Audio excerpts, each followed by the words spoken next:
বসে বসে হুমকি দেয় বাংলাদেশ দখল করব। বাংলাদেশ কি তোমার বাপের দেশ? দখল করবা, চলে এসো। যদি সাধ্য থাকে বাংলাদেশ দখল করো।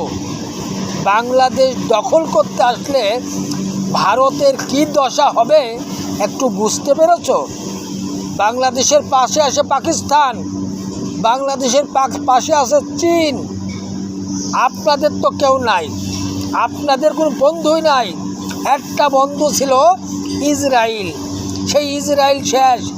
ইসরায়েলের মাজা ভেঙে দেওয়ার পরেই আমরা ভারতের উপর আক্রমণ করব।